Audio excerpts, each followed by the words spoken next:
Bonjour mes amis, hi guys. I think it's worth doing a video talking about the new Breguet classique souscription de 2025, 2025. A beautiful modern reinterpretation of a pocket watch that Abraham Louis Breguet himself created after the turbulent times.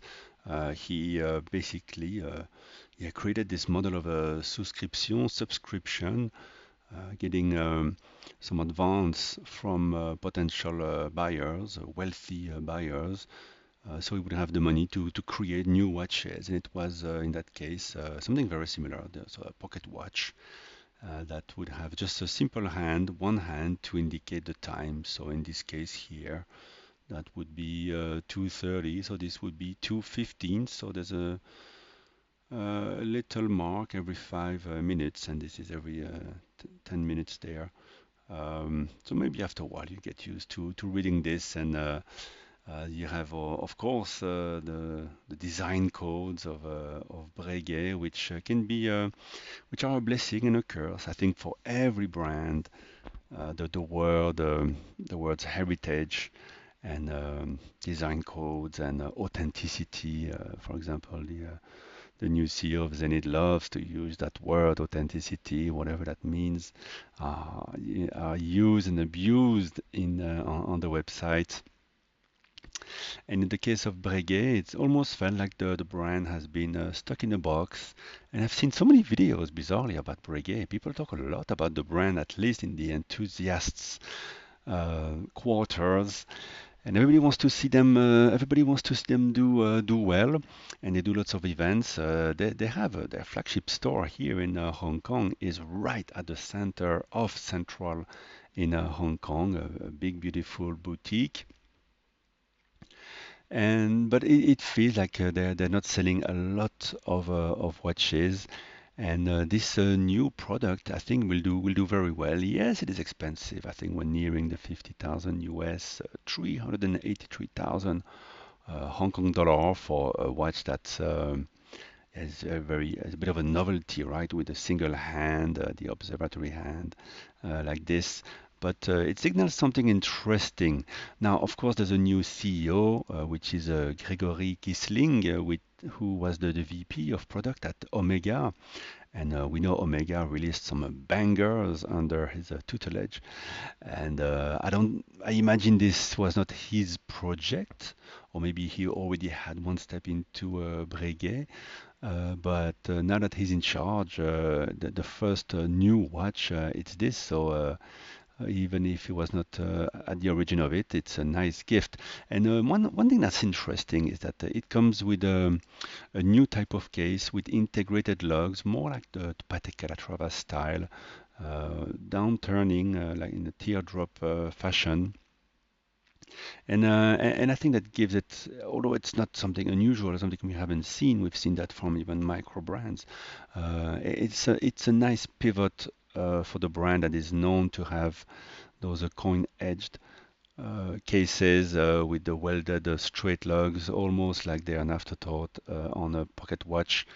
It's nice that they integrate finally the lugs to the case, and of course the movement, pocket watch style with the finger style bridges with some engraving. That's gonna be amazing, and a lot of handcrafting to this watch in terms of the details. It's 10.8 millimeters, 40 millimeters, which is fairly big for a simple dress watch, but at the same time, it's small for what is mostly a pocket watch, dressed up like as a dress watch. So it's running at 3 hertz and a long power reserve, which is good for a manually wound watch. So they do make it very usable. And if you want to see what I mean with the classic, it's called a classic Breguet style. This is it, right? The coin edged.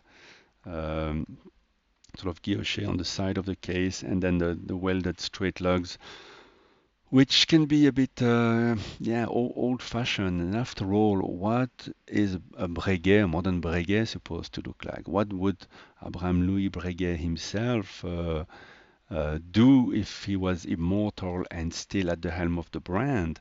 For a while, at the helm of the brand, there was a superstar watchmaker, Daniel Roth, who gave a new lease of life for the brand. And it feels like since then it's been a bit stuck in a box, and the market moved towards more sports model. And of course, Breguet have their own sport model, the chronograph that was relaunched not long ago, and they also have the Marine. But I think that everybody agrees that the Type 20 kind of failed the mission, and the big problem for me is that that loom, that faux loom, and the fact that it looks like a very old watch. It's barely distinguishable from Breitling, and yeah, there's nothing appealing to me. I know some people will like this style, but there's much that was a big miss, I think. And it's the type of watch that it's an entry level for Breguet and should have been handled better. And it's going to be hard to relaunch it now that they've just done the work.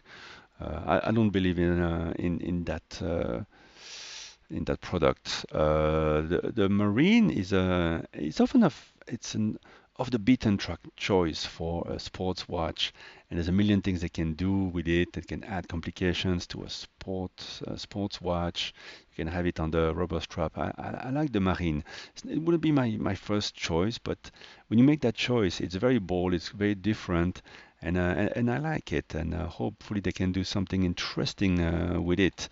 So well, yeah, when it comes to doing something interesting, we'll see what Gregory Kisling does. And I just mentioned Daniel Roth. Why not? Why not? Um, you see, tradition, heritage, classic. It's really leaning heavily on all those words, and even the name of the watches is that. And this, to be honest, from a distance, looks like a shopping mall watch. I know it's the opposite. The shopping mall watch looks like this, but it's just not exciting to the public, and that's where Cartier is, who does a sort of watch like this, does it way better. So there's a problem of styling, of design, with many of the Breguet watches. So what I would bring is strong designers, and why not bring back or bring in or maybe have collaborations with great watchmakers, up and coming watchmakers, just like the Harry Winston Opus series did. It was just so out there, so exciting. As I said, nothing. Who knows what Breguet would be doing himself right now? He might be doing watches like these. So there's no limit to what Breguet has to be, and it's a bit sad that it's been boxed as this tradition heritage type of watch. So why not bring in a collaboration with a watchmaker, bringing the designers to give a new life to this beautiful brand. I think everybody's rooting for it, and I think their sales were pretty poor in the past years, um, while the market was very hot. So yeah, it's a great product. I don't think they're out of the woods yet. It's going to be interesting to see what they're gonna come up with. I think a full revamp of this is the original pocket watch, a full revamp of the product line in terms of the design, and bringing something new.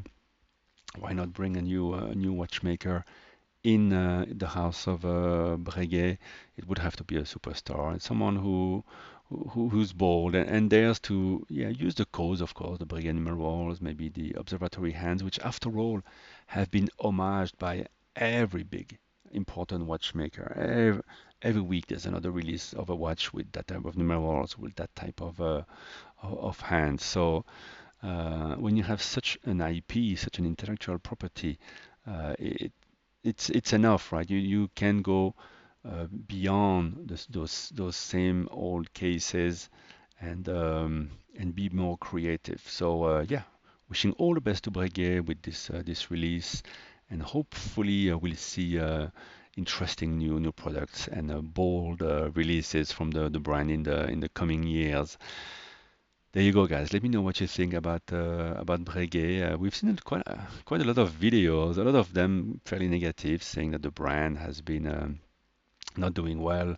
And then at the same time, you see Archie Luxury, who calls himself now a Breguet man after having been the Patek champion for so long. It's quite amusing to see the little world of YouTube and how they talk about this. But yeah, Breguet needs to sell to the man on the wealthy man on the street and have the appeal that the cachet that well, they definitely have the cachet, but maybe they don't have the appeal that Patek has.